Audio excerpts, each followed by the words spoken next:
Dear my friends, hello. Today I will tell you about smoking tobacco, about hookahs, about electronic cigarettes, and about tobacco heating systems. I will tell you interesting facts, history, and what you simply need to know. If you watch this video until the end, you will find out what among these is actually harmful and how much more or less harmful they are compared to smoking tobacco, and how this really affects the male body. Friends, let's start with the history. When did tobacco appear? Tobacco was brought by Christopher Columbus, and this happened, according to research. By the way, the research turned out really great, thanks to my team, in the year 1492. Can you imagine, 500 years ago? And the most interesting thing is that just 70 years later, a certain Nicholas Monardes, he published his work in which he described 36 diseases that could be cured with the help of smoking tobacco. Can you imagine how chaotic, absurd, and ridiculous it would sound today if someone gave a presentation and told you that 36 diseases, starting from migraines, constipation, insomnia, could be cured with tobacco? Tobacco arrived in Russia during Ivan the Terrible's reign, so naturally it's absurd. And there's even an opinion that the Great Fire that once happened here was the result of someone somewhere having an unsuccessful smoke. The reason I mentioned when it appeared is because I was personally outraged, but also intrigued by an interesting fact. Look, in the year 1571, a doctor spoke about how this was beneficial, that is, 500 years ago. And do you know when the first report appeared saying that cigarettes are harmful? In the 70s. Are you out of your mind? Did we have to smoke for 500 years? Did we have to push science forward and observe all of this for 500 years just to realize that it's actually harmful? It was only in 1970 that an American thoracic surgeon proved it and presented a report to Congress. It was such a breakthrough report, that proved people who smoke cigarettes have a high risk of developing lung cancer. Let's move on. The year 1970, remember these dates. What do you think? In what year did the World Health Organization start fighting tobacco and officially recognize it, the World Health Organization? Well, I guess you could say, what do you think? In half a year? In a year? No, in 2003. What is that? They've completely lost their minds. So, it turns out the World Health Organization needed 33 years to start fighting tobacco and launch its anti-tobacco concept. In the 1970s, an astonishing 42% of Americans smoked cigarettes, likely influenced by the powerful tobacco lobby. And, what's most interesting, that same World Health Organization only equated vapes to hookah and cigarettes in 2016, and in 2019 there was an outbreak of a certain disease associated with vaping. I'll definitely talk about it later, so hit the like button and listen. You're probably sitting there thinking, why do I need to know all this? Yeah, what the hell? What's the point anyway? Why go back 500 years? Friends, look, it took 500 years for us in the scientific community to recognize, realize, understand, and prove that smoking is insanely harmful, that it's one of the most harmful habits there can possibly be, that it causes addiction, that it leads to heart disease, that it destroys blood vessels, that it ruins your teeth. It's insanely harmful, but look, 500 years, what is it for? This is a journey into the past, because some similar friends of tobacco appeared not so long ago. These are exactly the things I would like to talk about today as well. These are hookahs, about which we are also told that they are harmless, because you see, everything is filtered through water. These are electronic cigarettes, which contain nothing and are absolutely safe. Several videos have gone viral, with one reaching approximately 40 million views. They pass cigarette smoke through cotton, and in the same amount they pass electronic cigarette vapor through another piece of cotton. And they show, like, look, here it's still white, and here it's all covered in tar. They claim it's harmless, but it's not. While there's no tar, there are different harmful substances that don't stain. It's a unique type of harm. I really don't want it to take 500 years for us to realize that this is actually harmful. So, the useful information that I'll share with you today, thanks to the research done by my team, will allow you to gain some valuable knowledge and avoid making mistakes in using these harmful habits if they are present in your life. Tobacco, what exactly causes it to be addictive? Apart from the physical act of smoking, such as occupying your hands, the primary driver of addiction is nicotine. By acting on acetylcholine receptors, it causes the release of dopamine. That is, you get pleasure, a reward. You smoke, you get pleasure, you smoke, and a vicious cycle is formed. That's why when you quit smoking, you don't actually crave cigarettes themselves, you don't really crave nicotine as such. What you crave most is dopamine. This inexpensive thrill and vicious cycle is why it doesn't end quickly. Quitting smoking can be very challenging if you've been doing it for a long time. You know how they say there are no former addicts? Because the body remembers what brings it pleasure. It's the same with sugar. It has the same effect at the receptor level. Well, it's a slightly different mechanism, but yes, sugar is the same kind of drug and caffeine is the same kind of drug. All stimulants that energize you, that improve your mood, that sometimes calm you down, basically, to some extent, are all drugs. The first electronic cigarette, according to research, was invented in 2003 by a Chinese man named Rian. And as I remember, not from research, but I read about it, what did he invent? It was because he wanted to help people quit smoking tobacco, and he sincerely believed that it was absolutely harmless. And if my memory serves me right, his father died of lung cancer or suffered from a serious lung disease. And basically, he came up with this for his father. I mean, he did it for his father. But as practice has shown, the mechanism for which the cigarette was actually invented, the cigarette was invented so that a person could more easily quit smoking. So that there would be something to keep your hands busy, so that you wouldn't get so much harm, so that there wouldn't be all that tar. And people genuinely thought that it was safe. But as practice has shown, the longer people started using it, the more side effects began to appear. And the main side effect is the so-called e-cigarette or vaping product use-associated lung injury disease. This is a disease of all people who especially heavily use vapes. In 2019, for example, thousands of people were hospitalized in serious condition in the United States among teenagers who had the harmful habit of vaping in large quantities. If cigarettes, well, you all know that smoking is harmful, then vapes are associated with something safe and harmless. Various flavors like strawberry and raspberry are available with a mild scent. However, it has its own harmful and damaging mechanism. By the way, many of them also contain nicotine. The worst thing you can do if you decide to quit is to start using electronic cigarettes. And in the end, according to research, about 30 to 35% of people don't quit either one or the other. And as a result, they smoke both tobacco and electronic cigarettes. And this is a real tragedy. It's a real nightmare for your endocrine system, for your endothelial system, for your oral cavity. So what's wrong with vapes? There is a disease I mentioned. It's e-cigarette or vaping product use-associated lung injury. E-cigarette or vaping product use-associated lung injury. It's associated with vaping, electronic cigarettes, pneumonia, that is lung diseases, inflammation. And despite the fact that they don't contain tar, they cause specific inflammation in the lungs. The symptoms are fever, changes in blood tests, fibrosis in the lungs, and the picture looks like these lungs, where e-cigarette or vaping product use-associated lung injury develops, and sometimes it develops very rapidly. Suddenly, you develop severe lung inflammation that doesn't respond to antibiotics, leading to hospitalization. And the lungs of people with e-cigarette or vaping product use-associated lung injury look at 20 or 25 years old, as if these are the lungs of a person who has probably been smoking for the last 20 years. So, if this develops new, unfortunately, it is very difficult to treat, because this fibrosis that develops in the lungs does not regress, it only progresses in one direction.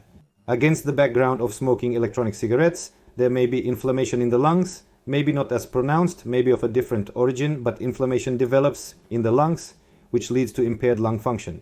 All these studies conducted on rats, as well as statistical data on humans, we will post in the Telegram channel, which is linked below this video.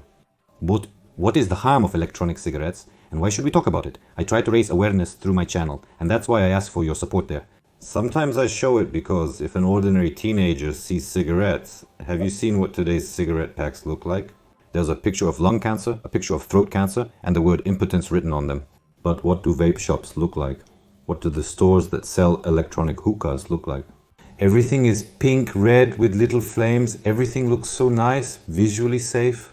And when we see a teenager smoking, maybe 14 years old, 12 years old, even 10 years old, even with e-cigarettes, people treat them casually, like toys. They inhale and exhale the vapor. And how would you feel about him smoking a cigarette at 10, 11 or 12 years old? You clearly feel negative about it. That's the danger, that right now we're not talking enough about the harm of electronic cigarettes, and many kids don't understand this, and their parents don't understand it either, and they just turn a blind eye to how their little children are messing around. I was recently at a store, and there was a kiosk nearby selling these vapes. I went to a congress, And a mom calls her son and asks, which flavor should I get you, strawberry or banana? When you come home from school, what is going on here? Can you imagine how big the gaps in knowledge are for ordinary people that she's choosing a vape flavor for her child? Well, what is this about? This is explained very simply. A mother would never harm her own child and would never go buy it for him. I don't know what grade I was in, but it was still about cigarettes. Most likely, she doesn't realize the harm and that it's not a toy. Many believe letting kids experiment with vaping is better than smoking. However, it's best to avoid both altogether. So how can you make it easier to help yourself to quit vapes or to help your child with this? Listen, well, if these are nicotine vapes, probably the only option, well, how to help, maybe first use nicotine patches and then try to quit that way. But in general, you need to reduce the dose, reduce it, and eventually quit. Well, and you need to try to stimulate dopamine production somehow, get more happiness, achievements, pleasure. For example, a great way is to take up some new kind of sport and sign up for the gym if you haven't gone before, or go for wrestling, sign up for Brazilian Jiu-Jitsu if you haven't tried it. It will be much easier for you to quit, believe me. What do you think about Alan Carr's book, The Easy Way to Stop Smoking? Authors of quit smoking books often mention quitting multiple times themselves, yet claim to teach others how easy it is to do so. Most often these people are actually just populists, saying some simple things. Reading a book is good, but if it remains just a book, it doesn't impact you at all. And most often, how does it work? People read. And if after they've read it, they don't immediately start doing something, don't move on to action, then the motivation, like when you watch motivational videos on YouTube, it's all the same. Tomorrow I'll get up, go to the gym, start working out, and in 3 months I'll get in shape, I'll be just like him. Morning comes, laziness sets in, you don't feel like doing anything, you think tomorrow, and all of it just fades away into nothing. According to statistics, about 70 or 80% of readers of such books, they don't even actually try to quit smoking in the end, or if they do try, many don't succeed. I think that the one who truly values his health, the one who truly takes care of it, understands its worth. Not when, excuse me, you're already coughing up blood, but those people, they don't need any extra motivation to quit. But the more correct knowledge you have in your head, knowledge of the consequences, knowledge of how hard it is to treat all this later, knowledge that all this affects your children, for example, too, then this, for example, is a harmful example, the kind of example you set for your own child. If you smoke, then of course this will help you quit. The right, that is mindset programming. Here, this is already 2/3 of the work for anyone, for every smoker. When I ask, he says that he has already quit 4 times. If you have any interesting stories about how you quit or managed to quit, if you did it on a bet with someone, share them in the comments. It will be very interesting for me to read and have a laugh. Maybe someone will get some benefit or advice for those who want to quit smoking. Because it's hard for me to give advice on how to quit smoking, really, since I've never smoked cigarettes or vapes myself, never abused them. And thanks to you, maybe we'll find some interesting ways that will be useful to my other subscribers. Write in the comments under this video right now. Let's put all the bad things aside, but let's be objective. Here's what the research showed. First, in the short and medium term, electronic cigarettes are actually less harmful than tobacco. On average, but there is no long-term data. Because we don't know what will happen when a person has been vaping for 20, 30 or 40 years. We require a substantial cohort of individuals who have been vaping for an extended period. And only after analyzing them can we say whether it's safe in the long term or not in the long term. We lack this data. Also, e-cigarettes are unsafe, particularly for non-smokers. The conclusion is simple. It's better not to smoke than to smoke. Because no matter how much less harmful they are compared to tobacco products, they're still not good for you. Vaping delivers significantly fewer harmful substances into the body than tobacco. Less, but not zero. Less arsenic, less cadmium, less lithium, less aluminum, but not zero. So you shouldn't think that if in those videos where you see that it doesn't stain the cotton, that there's nothing there. It's not true. You know what the main point is? To control the steaming? Using a vape is more complicated than smoking. You know precisely how many cigarettes you smoke in total, today, and usually. But with a vape, how do you control it? How much you've used and how much harmful substance you've taken in? Moreover, vapes are different from each other too. All these liquids, nobody really controls what's in them, what ingredients they contain, what additives are in them. I don't smoke myself and I've never smoked cigarettes. And well, I just didn't understand why I should start doing this. If Objectively, it won't make me any smarter, stronger, or more developed. Alexander, why do so many doctors smoke even though they understand all the harm? This way they calm their nervous system. Also, some doctors drink alcohol for the same reason, to calm their nerves. But that's the older generation of doctors. For example, if you take my team, in my medical team, no one smokes. Not a single doctor in my team smokes. The tobacco heating system, also known as tobacco heating system for short. Many people promote this by saying that the temperature there is lower, so you get fewer harmful substances, and that it's much safer. First, it's true, there are fewer harmful substances due to the lower temperature compared to a cigarette. 950. This is in the SNT system. There are fewer biomarkers, less impact on the cardiovascular system and the respiratory organs. SNT changes mitochondrial function, which worsens respiratory function. This is a harmful SNT factor. It increases oxidative stress and raises the frequency of respiratory tract infections. This is also a harmful factor, and it also increases the risk of microbial adhesion. Adhesion is the penetration of microbes. That is, if you smoke, you have a higher chance of getting sick. Here's an interesting fact. In rooms where people smoke, it's smoky. And as you may know, passive smoking is also harmful. But for some reason, everyone thinks that when there's a passive smoker next to you and you're smoking, that person doesn't get harmed or gets much less harm. In fact, studies show that the amount of harm a passive smoker receives is identical to the harm you cause when you smoke cigarettes next to them. Before discussing hookahs, I'd like to mention my work. I'm an oncologist and head the Department of Oncology. Why do you associate smoking only with lung cancer for some reason?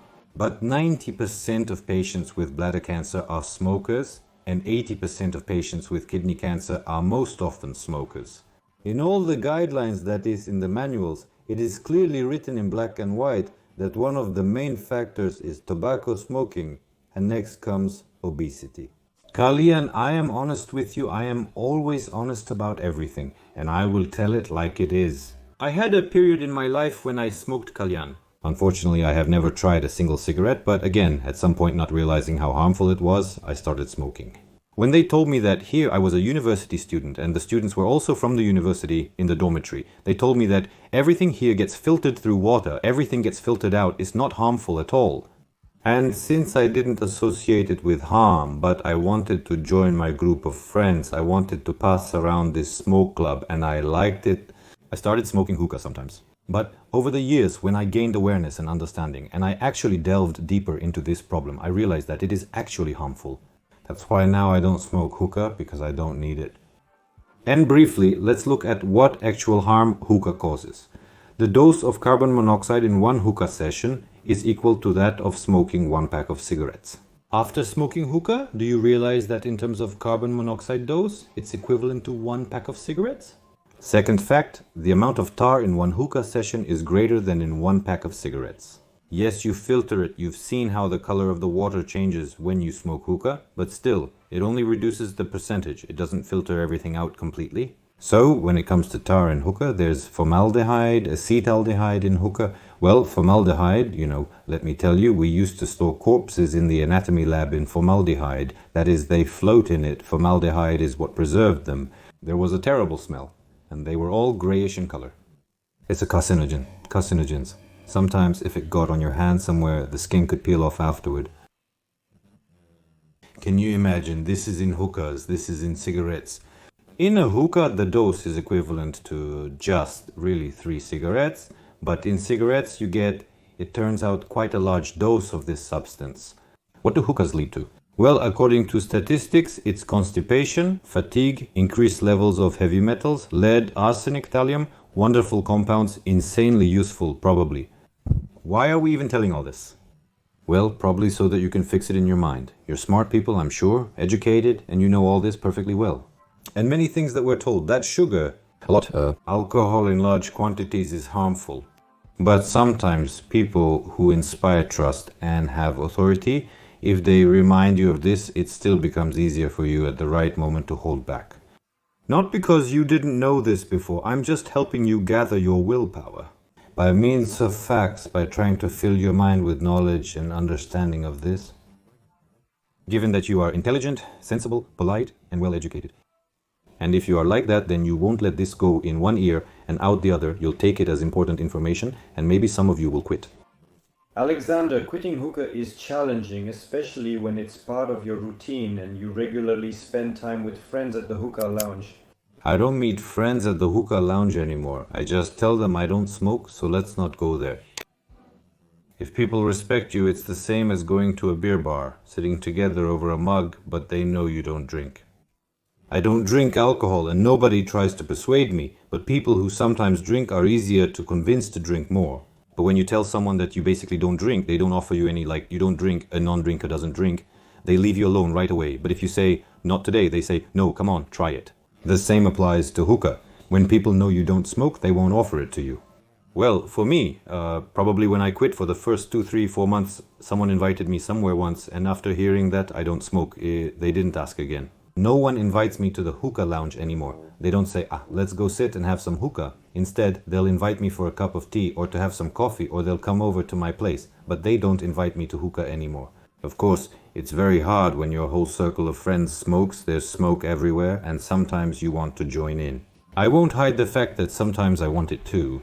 It's not a physical addiction, but I liked blowing smoke, just like many teenagers enjoy blowing smoke. That's why they mess around with vapes. But still, I weighed it out. On one side was having fun, and on the other side was my health. And as the head of the urology and gynecology departments at an oncology center, I can clearly see what this leads to. Thanks to my work, I can look 15 or 20 years ahead. I can talk to people who already regret living the way they did. And of course, it's probably easier for me because I have these real life examples, my patients whose lives I fight for. They allow me to stay healthy. That's why I don't have a huge beer belly. That's why I don't have bruises or swelling. That's why I lead a healthy lifestyle. I've never used drugs in my life, I just know how to love life. And the ability to love life is what I try to share, to spend my time to bring you benefit. If my principles are close to you too, then join the stream. The link is under this video. Watch it. It's free. There I talk about men's health, about the principles of high testosterone, about the secrets of high testosterone, about a healthy lifestyle, and it's absolutely free. This video explains how to register to access the benefits. And thank you for subscribing to me. New episodes will be coming out soon, so keep watching.